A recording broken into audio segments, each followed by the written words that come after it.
জামাতের সাথে সখ্যতা গড়ে তুলে রাজনীতি করলে বিএনপির পক্ষে আগামী 15 বছর পর্যন্ত বাংলাদেশের রাষ্ট্র ক্ষমতা ধরে রাখা সম্ভব। আবার অন্যদিকে আওয়ামী লীগের সাথে সখ্যতা গড়ে তুললে বিএনপির পক্ষে 5 বছরের মধ্যেই ক্ষমতা হারানো সম্ভব। সিদ্ধান্ত আমাদের, সিদ্ধান্ত আপনার, সিদ্ধান্ত জনগণের।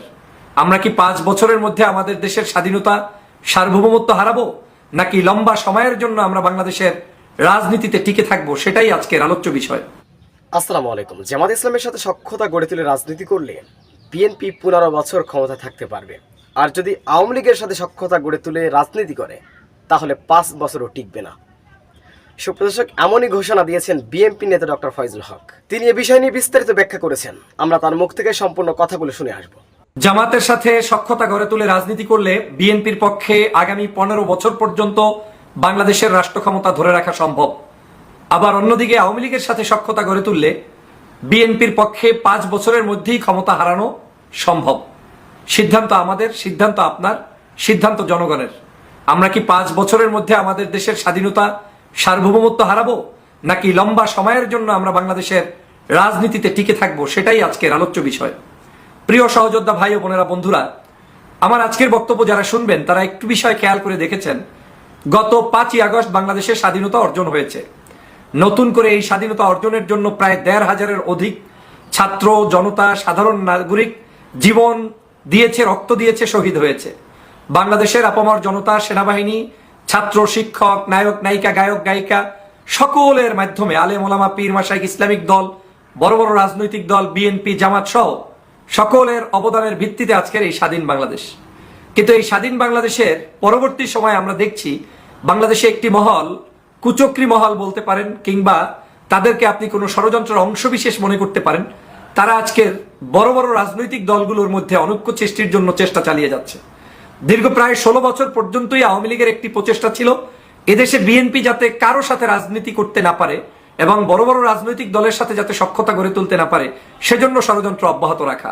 আর আমাদের মধ্যেও কেউ কেউ এ ধরনের টোপ গিলতে সক্ষম হয়েছে এই ভেবে যে হ্যাঁ, যদি আমরা ইসলামী রাজনৈতিক দলগুলো থেকে দূরে থাকি, অথবা আমরা যদি ভিন্ন রাজনৈতিক দলগুলো থেকে দূরে থাকি, আমরা যদি স্বাধীনভাবে রাজনীতি করি, হতে পারে আমরা সর্বোচ্চ জনপ্রিয়তার ভিত্তিতে দেশে সরকার গঠন করব, পাশাপাশি পার্শ্ববর্তী দেশ আমাদের উপরে সন্তুষ্ট থাকবে, পাশাপাশি এটাই আমাদের জন্য মঙ্গলজনক। এ ধরনের চিন্তা চেতনা অনেকের মধ্যে হয়তো বীজ বপন করেছিল। কিন্তু দুর্ভাগ্য হলেও সত্য যে মূলত এই থিমটা বিদেশি একটি চক্রের দেয়া। তারা মূলত এটা করে আমাদেরকে অনৈক্য বাঁধিয়ে দিয়ে আমাদের শক্তিকে খর্ব করেছে, ছোট করে রেখেছে এবং দীর্ঘ 16 বছরে মাথা উঁচু করে কাউকে দাঁড়াতে দেয়নি। আল্লাহর মেহেরবানিতে আপনারা, আমরা আমার দেশের সাধারণ জনগণ, সেনাবাহিনী, ছাত্র জনতা সবাই মিলে ঐক্যবদ্ধভাবে স্বাধীনতা পেয়েছি এবং 1,500-এর অধিক সাধারণ শিক্ষার্থী, ছাত্র জনতা, বাংলাদেশের জনগণের রক্তের বিনিময়ে আজকের এই 5ই আগস্টের পরবর্তী স্বাধীনতা। কিন্তু পরবর্তী স্বাধীনতার পরে আজকের যেটা লক্ষ্য করছি সেটা হচ্ছে আওয়ামী লীগ নিজেকে বাঁচানোর জন্য, আবার এই রাজনীতিতে ফিরে আসার জন্য, বিএনপিকে কাছে ডাকার জন্য একটি কৌশল হিসাবে নতুন করে তাদের ভিতরে যারা হতাশা লীগ আছে তাদেরকে ঢুকিয়ে দিয়ে জামাত এবং বিএনপি এবং ইসলামী দলগুলো সহ আরো যত দল আছে তাদের সাথে একটু দূরত্ব তৈরির পায়তারায় লিপ্ত রয়েছে। আমি মনে করি এই পায়তারাটিতে কেউ যদি ফাঁদে পাড়া দেয় তাহলে আওয়ামী লীগ তার জায়গায় সফল হবে, বিএনপি তথা এদেশের স্বাধীনতা প্রেমী মানুষ তারা ব্যর্থ হবে।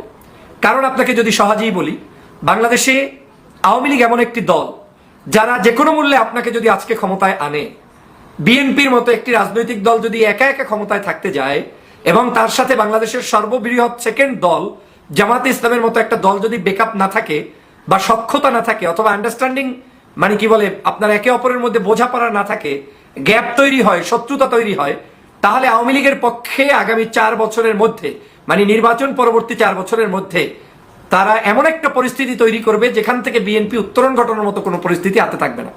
বিএনপি তখন সেখানে ব্যর্থ হয়ে নির্বাচন দেখ কিংবা না দেখ, যেভাবেই হোক না কেন, আওয়ামী লীগের হাতেই পরাস্ত হতে হবে।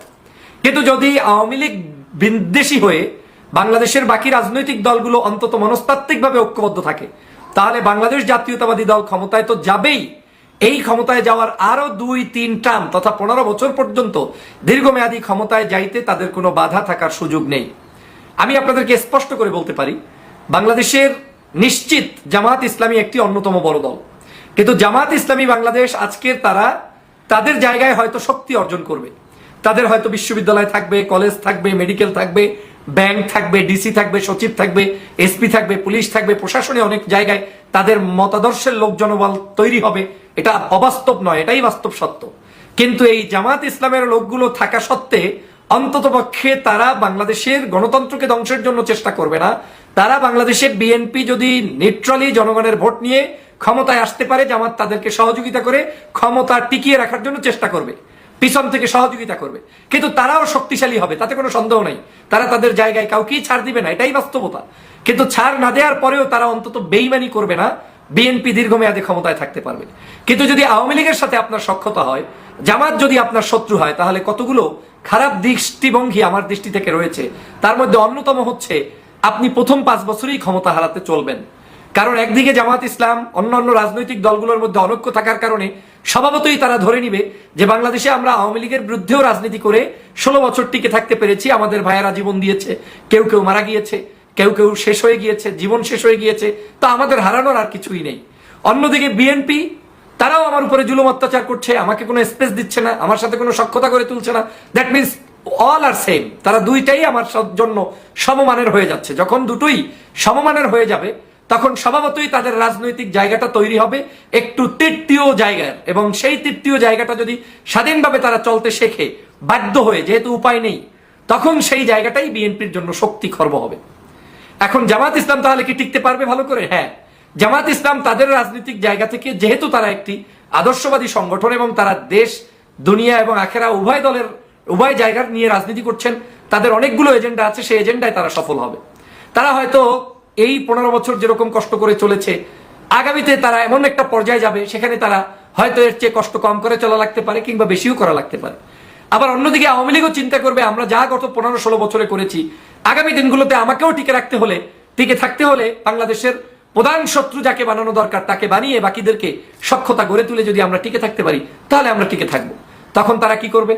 বাংলাদেশের মাজারপন্থী মানুষগুলোকে একীভূত করার চেষ্টা করবে, বাংলাদেশের সংখ্যালঘু মানুষগুলোকে একীভূত করার চেষ্টা করবে, বাংলাদেশের বিভিন্ন জায়গায় যারা বিএনপির কাছ থেকে সহানুভূতি পাবে না তাদেরকে একীভূত করার চেষ্টা করবে, বিশ্ব মিডিয়া এগুলো দেখানোর চেষ্টা করবে। একটা পর্যায়ে গিয়ে এগুলো একটা শক্তিতে রূপান্তরিত হবে, আর সেই শক্তির কারণেই 5 বছরের মধ্যে বিএনপিকে ক্ষমতা হারাতে হতে পারে। আর সে কারণেই আমি বলছি, ক্ষমতায় যাওয়ার চাইতে ক্ষমতাকে টিকিয়ে রাখার জন্য একটি মাস্টার প্ল্যান, একটি যোগ্যতম পরিকল্পনা আমাদের এখনই হাতে নেওয়া দরকার। যদি সেটা না নেন, তাহলে এই যে স্বাধীন অর্জন হলাম, স্বাধীনতা পেলাম, এই 1500 মানুষের জীবনের মূল্যের বিনিময় যে স্বাধীনতা আজ অর্জিত হলো, সেটা টিকবে না, সেটা ধ্বংস হয়ে যাবে। আজকের বাংলাদেশের সাম্প্রতিক সময়ে রাজনৈতিক দলগুলোর মধ্যে ব্যাপক ধরনের অনলাইনে বিশেষ করে কথার বেশ ফুলঝুরি দেখা যাচ্ছে। গত 16 বছরে নির্যাতন, জুলুম, অত্যাচার সহ্য করে একটা ভিডিও নেই, বিবৃতি নেই, আন্দোলন নেই, সংগ্রাম নেই, কিন্তু হঠাৎ করে দেখা যাচ্ছে যে কেউ কেউ মনে করে যে তিনিই সর্বসর্বা। অথচ বাংলাদেশের শহীদ রাষ্ট্রপতি জিয়া রহমানের রাজনৈতিক দর্শন, দেশনেত্রী বেগম খালেদা জিয়ার রাজনৈতিক দর্শন এবং বর্তমান সময়ের তারুণ্যের অহংকার জননেতা জনাব তারেক রহমানের রাজনৈতিক দর্শন যদি আপনি হুবহু ফলো করেন, তাহলে সমালোচনার রাজনীতি নয়, বরং মানুষকে কাছে টানার রাজনীতি। এখন যেহেতু এই রাজনৈতিক 3 জন ব্যক্তির কথা আমি বললাম, শহীদ রাষ্ট্রপতি জিয়া রহমান দুনিয়ায় নেই, দেশনেত্রী বেগম খালেদা জিয়া অসুস্থ, তারুণ্যের অহংকার তারেক রহমান বিদেশে আছেন, যতক্ষণ পর্যন্ত দেশে এসে সশরীরে নেতৃত্ব দিতে না পারবেন, ততক্ষণ পর্যন্ত কিছু না কিছু সমস্যা যে কোনো জায়গা থেকে ঘটে যাবে, এটাই স্বাভাবিক। কিন্তু এই স্বাভাবিকতা ধরে নিয়েই পথ চললে আমাদের হবে না, বরং আমাদেরকে এই বিএনপির মানুষগুলোর যদি আপন কেউ হয়ে থাকেন, তাহলে তাকে বুদ্ধি পরামর্শ দিয়ে দীর্ঘমেয়াদী শাসন ব্যবস্থা কায়েমের জন্য আপনাকে পরিকল্পিত উপায়ে তার পাশে দাঁড়াতে হবে। যারা সেটা পারবেন, বুঝবেন তারাই সত্যিকার বন্ধু, যারা সেটা পারবেন না, বুঝবেন তারাই সত্যিকার তাদের ক্ষতি করছেন। আজ আমি খুব অবাক হই যখন বাংলাদেশের বৃহত্তর রাজনৈতিক দলের ছাত্র সংগঠনের কোনো নেতা আজকে ঠিক আওয়ামী লীগের মতো করে বক্তব্য দেয়, কিংবা আমি অবাক হই যখন যাদেরকে উদ্দেশ্য করে বক্তব্য দেয় তারাও যখন পাল্টা কোনো ধরনের বক্তব্য, বিবৃতি দিয়ে একে অপরের মধ্যে কাদা ছোড়াছুড়িতে লিপ্ত থাকে, তখন আমার ভিতরে খুব ভয় হয় যে আমরা এই স্বাধীনতা আদৌ টিকাতে পারবো কিনা।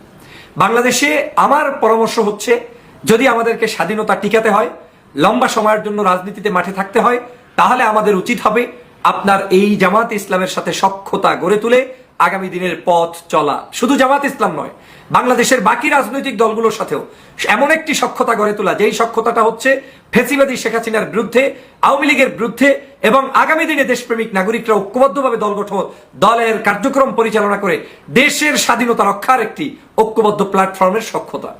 আপনি যদি ভয় পান, ফর এক্সাম্পল, অনেকে বুদ্ধি দিবে যদি তুমি জামাতকে সুযোগ দাও সে তো অনেকগুলো জায়গায় প্রতিষ্ঠিত হয়ে যাবে। হ্যাঁ, গিভ অ্যান্ড টেক, এটাই নেচার। আপনাকে দিতেও হবে, নিতেও হবে। আপনি একা সব খেতে পারবেন না, একা সব অর্জন করতে পারবেন না, একা সব পরিচালনা করতে পারবেন না। আপনাকে কাউকে না কাউকে বৃহত্তর হৃদয় নিয়ে ছাড় দিতেই হবে, আপনার মানসিকতা প্রশস্ত করতে হবে।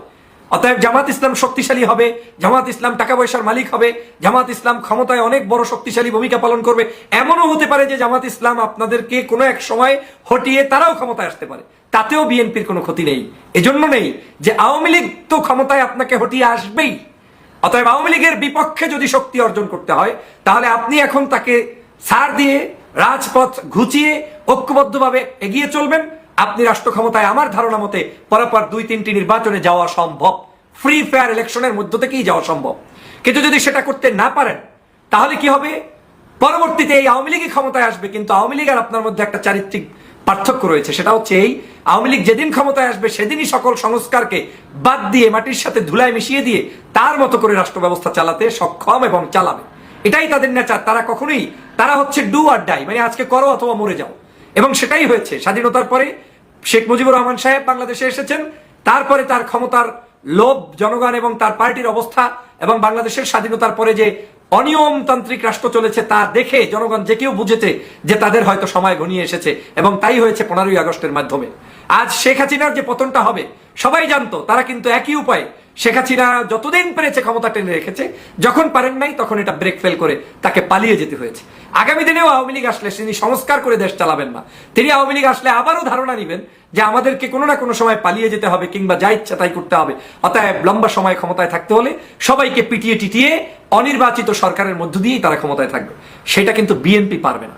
কেন পারবে না? বিএনপি একটি মানবতাবাদী দল, বিএনপি জনগণের দল, বিএনপি এরকম একরোখা নীতি বিশ্বাস করে না, বিএনপি এরকম মানুষ মারবে এটা মেনে নিতে পারে না। অথবা বিএনপিকে মানুষ, যদি বিএনপি চায়ও যে কাউকে ক্ষতিগ্রস্ত করে ক্ষমতায় থাকবে, সেটা পারবে না, কারণ তখন তাদের বিরুদ্ধে যারা কথা বলবে অতটুকুতেই আপনি শান্ত হয়ে বন্ধ হয়ে যেতে হবে। কিন্তু আওয়ামী লীগ পারবে, কারণ আওয়ামী লীগের কোনো লজ্জা নেই। তার পিঠে ছালা বেঁধে তারপরে তিনি ক্ষমতায় থাকেন। আবার যখন পিটিয়ে পিটিয়ে আপনি নামিয়ে দেন, তখনও তার লজ্জা হয় না, শরম হয় না। সে কারণে আপনি যদি মনে মনে ভাবেন যে আমরা ক্ষমতায় চলে আসবো, আমাদের মতো করে রাষ্ট্র চালাবো, জামাতের উপরে অত্যাচার করব, কিংবা অন্য রাজনৈতিক দলগুলোর উপরে আমরা নিপীড়ন করব, কোনো লাভ হবে না। এই নিপীড়ন জনগণ যেমন মেনে নিবে না, আপনারাও করতে পারবেন না। কারণ আপনি আওয়ামী লীগের মতো করলেই আপনার উপরে বরং সমগ্র দেশবাসী চেপে বসে আপনাকে নামাবে, এবং নামাতে গিয়ে হিতে বিপরীত হবে, তাতে লাভবান হবে আওয়ামী লীগ। সে কারণে আমি এই ভিডিওটি জানি যে আপনাদের অনেকের, যারা বেশি বিএনপির মধ্যে এই মুহূর্তে যারা হতাশা লীগ থেকে প্রবেশ করেছেন, তাদের কাছে খুব খারাপ। কারণ আপনি চান না যে ঐক্য হোক, আপনি চান না যে দেশের বিরোধী মতের মানুষগুলো এক থাকুক। আর আমি যেহেতু ফাইট করেছি, আমি বাংলাদেশের ফ্যাসিবাদের বিরুদ্ধে লড়াই করেছি, আমি চাই বিএনপি, জামাত, হেফাজত, চরমনাই, গণ অধিকার সহ বাংলাদেশের সমগ্র রাজনৈতিক দল একত্রে চলুক, অন্ততপক্ষে নির্বাচন ভিন্ন প্ল্যাটফর্মে করলেও তাদের মধ্যে বোঝাপড়া এক থাকুক, যাতে করে তারা একে অপরের সাথে সামঞ্জস্য করে রাষ্ট্র ব্যবস্থা চালাতে পারে। যদি সেটা চালাতে পারেন তাহলে বাংলাদেশের জন্য কল্যাণ, যদি সেটা না পারেন তাহলে যা ভাবছেন তা কিন্তু নয়। অনেকে এখনই ভেবেছেন যে আমরা হয়তো ক্ষমতার দ্বার প্রান্তে, আমরা এখনো কিছুর দ্বার প্রান্তে যেতে পারিনি। আমরা এখনো বাংলাদেশে একটি সুষ্ঠু সুন্দর নির্বাচনের কাছে যেতে পারিনি। নির্বাচন এমন একটি জায়গা, রাজনীতি এমন একটি জায়গা, এটা অনেক লম্বা পথ। এই লম্বা পথে বন্ধু চিনতে জানতে হবে, এবং সঠিক বন্ধুর পাশে আমাদেরকে দাঁড়াতে হবে। যদি আমরা সঠিক বন্ধু চিনতে ভুল করি, তাহলে বারংবার আমরা যে বিপদে পড়েছি, ভবিষ্যতে আমাদের কাছে এসেও হারিয়ে যাওয়ার সম্ভাবনা আছে। অতএব আসুন উদার চিত্তে দেশ গঠনের মানসিকতা নিয়ে, রাষ্ট্রের সংস্কারের জন্য যে মানসিকতা আমাদের আছে, দলের সংস্কারের জন্য যে মানসিকতা আমাদের আছে, ঐক্যবদ্ধ হওয়ার জন্য সেই মানসিকতা তৈরি করে এগিয়ে যেতে হবে। সুপ্রদর্শক, বিএনপি নেতা ডক্টর ফয়জুল হকের এই বক্তব্যটি আপনারা কিভাবে দেখছেন? অবশ্যই আপনাদের মূল্যবান মন্তব্য কমেন্ট বক্সে জানাবেন।